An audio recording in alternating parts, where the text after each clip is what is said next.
Hello and welcome to Socio Legal Literary. And I am Rajesh Sunjan, founder and editor at Socio Legal Literary. And today, the interview series, Log Ki Baat. This is a very special interview series, not because Professor Patel has joined, but because this is the first time we are joined by a historian, a professor of humanities and social science, Professor Daniel Patel. Thank you so much for joining us. Thank you very much for Professor having Patel me is an here. assistant professor at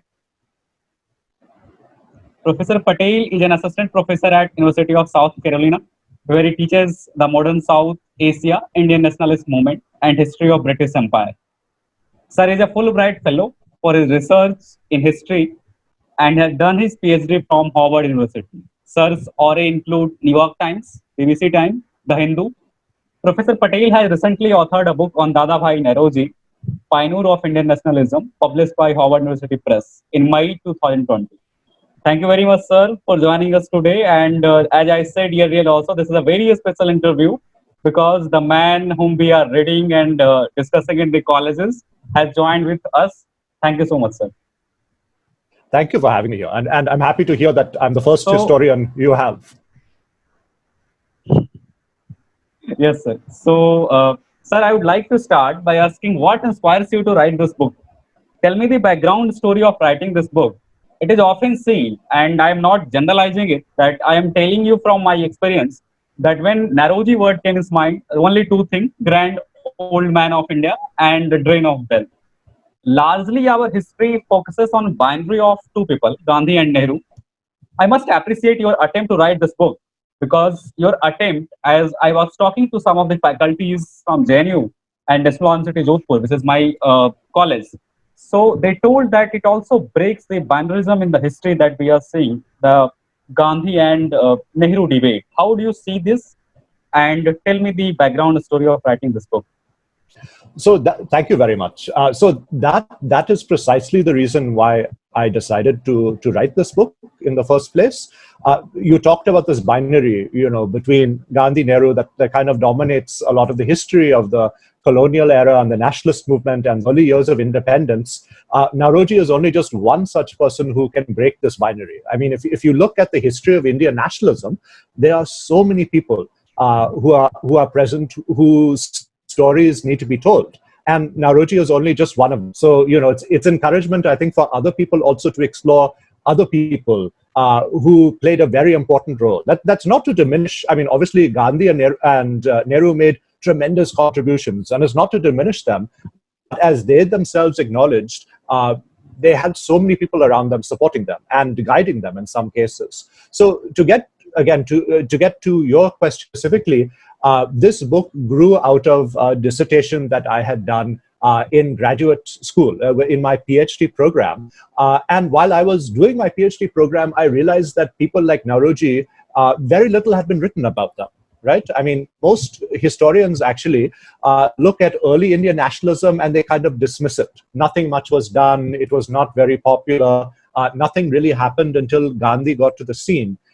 And this is a view that not even Gandhi believed in. I mean, Gandhi knew that nationalism came out of something.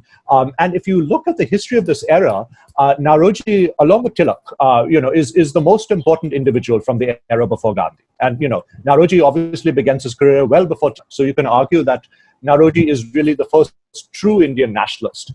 But the last good book on Nauroji was written in 19.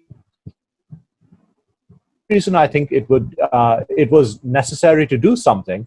And secondly, as you said, most people know about Nauroji just because of a few things.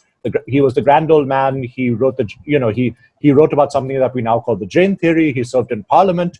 But if you investigate Nauroji's life, you realize that it's much more than just that. It's similar to reducing Gandhi to just ahimsa and maybe non-cooperation, right? There's so much more to Gandhi. And similarly, there's so much more to Nauroji. He was instrumental and completely pioneering, not just in Indian nationalism, but also in terms of global anti-colonialism. His political legacy was not just for India, but it was for many other parts of the world. So as soon as I discovered all these kind of unexplored facets of Nauroji's career, I decided this was something I definitely needed to investigate further. As you said, sir, that our history is largely focused on binary of the Gandhi and Nehru. continuing this thread, I would like to ask Sir Dadabhai Naroji, the first Indian came into mind, and there is the parallel narrative of India first in recent years. My question goes into two parts. First, academically speaking, where do we draw the line between nationalism and jingoism? And second, how the present idea of nationalism in India is different from the idea actually envisaged by Dadabhai Naroji and our founding fathers. And here I must refer the recent piece, your recent piece in Indian Express. And I must congratulate you on writing this piece, that this is the eye-opening piece. And I request our viewers, those who will watch this, that please read this piece in Indian Express. I also tried to translate into Hindi to lead to mass audience so that they can understand what is going on. So please, Professor Patel, throw light on these two issues, the nationalism and jingoism debate. Thank you, first of all, for translating into Hindi. As you know, as I explained to you, I'm actually American, so my Hindi is not very good, but I promise to improve, so that I think it is very important to reach that larger audience. So to answer your question, yeah, we talk about nationalism today, right? And nationalism can be what we've had recently, right? Under Modi's government, or it can be nationalism as what you had under Gandhi, Nehru, and prior to that, Nauroji, Tilak, and such. And it really is an accident of one word being applied to two very different things. I mean, we know for a fact that if any of those people were around today, they would be terrified at the type of nationalism that is being deployed today. It is completely different and completely against what people like Nauroji or Gandhi or Tilak or Nehru or Lal Lajpat Rai or Gokhale, all these people fought against.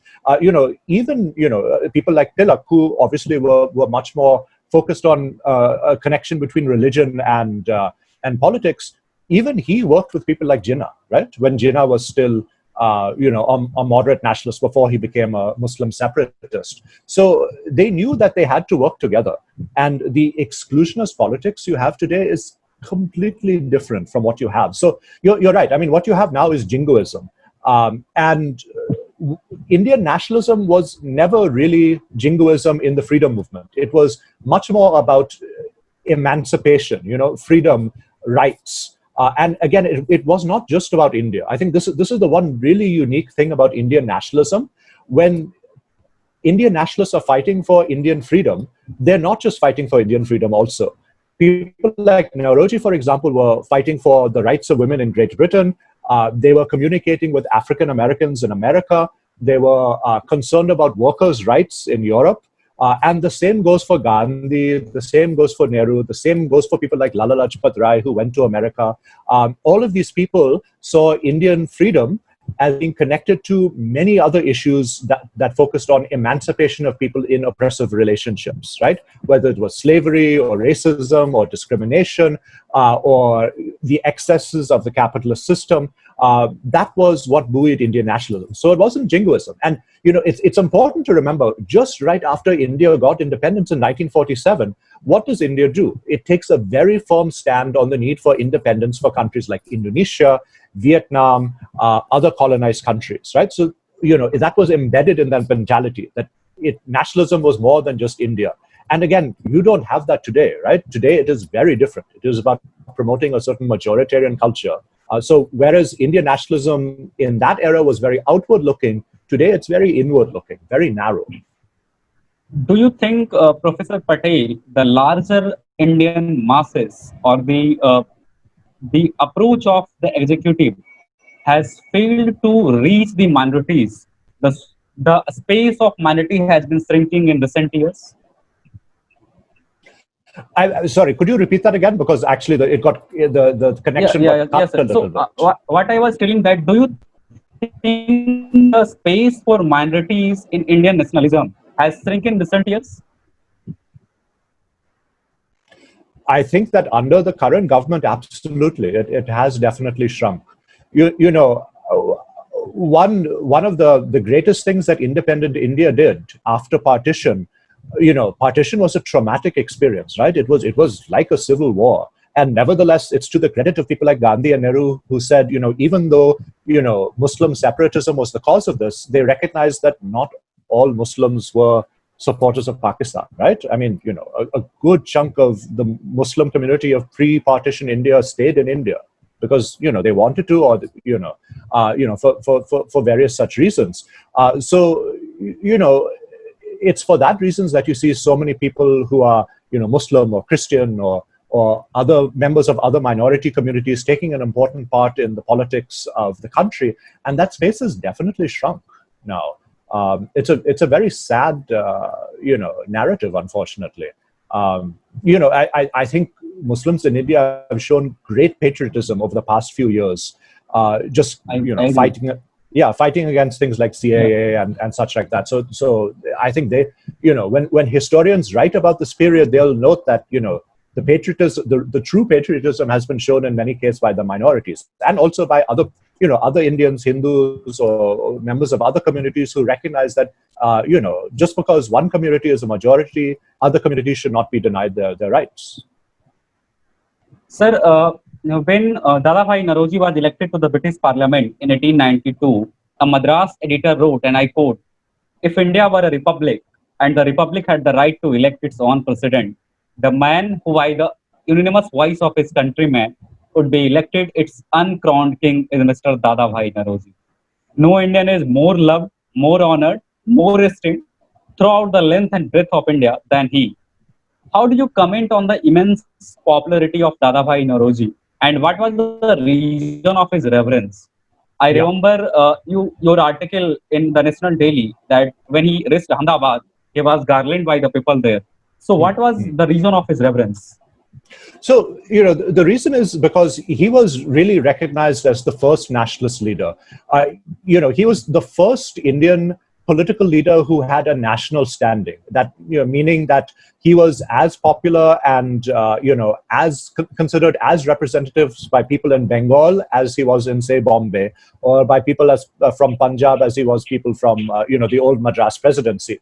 So unlike, say, other leaders who are whose political base were confined to certain parts of India, he was recognized throughout the country as someone who was fighting for all of the country. So this is why he became really the first Indian nationalist. And people, I think, recognize just how much work and effort and time he put into his, efforts to fight on behalf of Indians. He gave up his commercial career, and for, several decades, for 3 decades of his life, basically, he worked entirely just on nationalist issues, which is something that other nationalists could not do because, they still had to maintain a lifestyle, right? I mean, so people like Firoz Shah Mehta still had to be a lawyer. Gokhale still had to be a college instructor, but Naoroji was able to give up his career and focus entirely on nationalist politics. And people respected him, I think, because they knew that he really was fighting for their rights. The poorest people also. I mean, even though the Congress at the stage was not very popular, not the poorest people of India were definitely not a part of the Congress, he nevertheless was still fighting for some general rights for them because he recognized that poverty was the central feature of colonial rule. Professor Patel, bureaucratic efficiency is an important tool for the holistic growth of India. And I am quoting Dadabhai Naoroji when he said that Indian civil service is the impediment of India's poverty and unemployment or underdevelopment. Do you think it is still relevant in the Indian context, or what sort of Indian bureaucracy requires for good governance? A little bit administrative question I am referring. Can you please tell me why it is relevant that bureaucracy should embrace the larger reform? Yeah, so I'll begin by just talking about why Dadabhai Naoroji felt that the civil service itself was a problem for India. The reason is this: in this era, so we're talking again about the 1870s, 1880s, 1890s, the vast majority of people who were working for the ICS were British. And these British people earned very high salaries, and pretty much all of their salaries went back to Great Britain because eventually these people retired to Great Britain. They left the country and they took back the money. So he felt that the drain of wealth, a good part of the drain of wealth, was because India was paying British officers large salaries, and those salaries were leaving India. So, a large part of the national income was being drained away. At the same time, he said specifically that, good government is no substitute for self-government. So he said, even if India were to have a corrupt government, as long as it was self-government, it still would be better than foreign government. So in that sense, I mean, we obviously nowadays we recognize that there is obviously a lot of corruption, right, in Indian society and within the bureaucracy. But it is still better, obviously, than colonial rule. Far better, right? I mean, there's no comparison. But I think we can take a lot of these ideas that early nationalists had about the need for reform and see relevance still today. India today is still a very, very centralized state, right? And we know what the consequences are when people with not the best motives come into power and take control of the centralized government, right? There is definitely a crying need for more decentralization, less central control.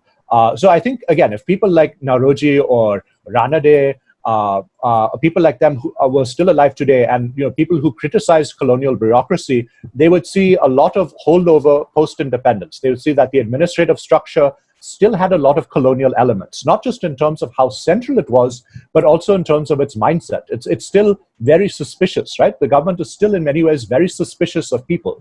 And that in a democracy is not very compatible.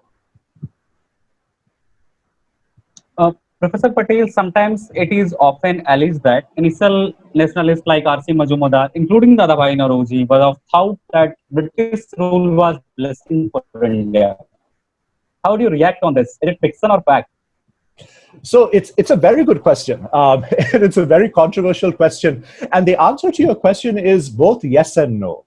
When you read the published works that anyone from this period wrote, whether it was Nauroji or Gokhale or Ranade, with the exception of Tilak, they oftentimes will say very clearly that British rule is a blessing and we're happy for British rule and we want it to continue. In private, they oftentimes express different views. Nevertheless, they still did think that some good would derive from British rule. I mean, this is a point which we can definitely criticize that generation for. They saw some good to British rule, and the good that they saw was oftentimes in terms of, say, education, or the influence of certain progressive ideas, the idea of democracy and representative government. But there was a huge difference that they themselves recognized between the idea and the actual practice. So they thought British rule was good because it provided Western education, it provided access to certain ideas on representative government, modern society, equality, rule of law, but the actual practice in India obviously was not there. The person who probably best articulates this idea is actually Alan Octavian Hume. When he writes his articles, he says, yes, British rule is good, but the idea of British rule only is good. The actual practice of British rule is very different. It's very bad. He would compare something called British rule and something called Russian rule. Russia at this point in time was a complete autocracy, right? It was ruled by the czars. And he said, well, the idea of British rule is good, but in reality, oftentimes it is like Russian rule. It is very autocratic. It is very anti-democratic. It is very repressive. So this is an important thing that we must keep in mind when confronted with this idea that these individuals were loyalists. At one level, they were. They still did believe in a sense of British rule being good. And, that is why people like, say, Firoz Shah Mehta accepted knighthood. He became a Sir Firoz Shah Mehta, because they did believe to a certain degree that British rule was good, but that did not prevent them from fearlessly criticizing British rule and arguing why it ultimately was bad. Professor Patel, my last question goes into such a way that, would you agree with me that it is very necessary, like there are a lot of hue and cry on digital literacy, constitutional literacy. Do we have a historical literacy? The larger Indian masses, particularly in the context of India, need to understand why we should read Dadabhai Naoroji, Nehru, Gandhi, or any other works, those who were here I am also referring to Sunil Khilnani's book, Idea of India. Do we should have a set work where India can reach to the what sort of history we need to learn? Do you think it is very important and right time to embrace the history we have? Absolutely. And I think we really should embrace the full diversity of the history that is present here in India. if we concentrate just on a few figures, whether it is Gandhi and Nehru or whether it is Savarkar and other individuals from the right, we run into the danger of history being reduced down to just a few narrow things, right? And Indian history is much more complex than that. And oftentimes, many of these other forgotten leaders, again, people like Nauroji or Ranade, Gokhale, even people like Alan Octavian Hume, they would talk a lot about the ideas of, say, maybe not democracy as it's practiced today, but the ideas of rights, responsible government, the need for legal reform, judicial reform, reform of the police service. These are all very relevant today, right? I mean, these are all issues that India is still grappling with. So if more people in India understood that these questions have been debated for 150 years, there might be more of an impetus for demanding change. Recognition that these debates are very old and very long, and people had come up with good ideas on how to reform 150 years ago, 120 years ago. That might help give more popular sentiment towards backing reform. At the same sense, one caveat I will make is that a lot of these individuals from early nationalism were quite blind to the issue of caste. So Nauroji, for example, spoke very little about caste. People like Gokhale and Ranade to a certain degree did talk about untouchability and caste, but not as much as we should have. So another good reason for understanding more about India's historical diversity is our ability to both recognize what was good that they did and also to criticize what they did. I think it is important for us to criticize people like, say, Nauroji or other Indian nationalists for their limitations and realize where they could have gone further and been more radical. That ability to criticize, recognize what is good and what is bad, is oftentimes very lacking in Indian understandings of our history. And it's important to inculcate that spirit so that people cannot dominate history as what they've done in recent years. Professor Patel, as I said, this is last question, but a personal question that I'm going to ask from you. I think you have returned India Sure. and in SP Jain Institute of Management and Research. You Yes, are back yes. to Mumbai, right? So what's your plan, Yes. sir, to contribute in academia, or how do you are planning to contribute in academia these days? Sure. So, obviously, it is quite challenging given the current circumstances. But I've joined SPJIMR, a business school based in Mumbai, and it is a little bit of an unusual choice because business schools and history don't obviously oftentimes go together. But I do think there is an important role that history can play in training up people who are having management educations. SPJIMR very specifically says that they train people for management, whether or not they go into business. So management in, say, NGO sector, management in terms of government, and for that reason, studying leadership is very important. And history can teach us very important lessons on leadership, leadership that has been good and leadership that has been bad. So what I would like to do, now joining this institute, is talk about, again, the history of leadership, and then also how that leadership has translated into aspects of economic history. Economic history in India is extremely interesting because, very few countries have faced the ups and downs in terms of pro-capitalist or anti-capitalist sentiment as India has. I mean, it's really swung from one extreme to the other.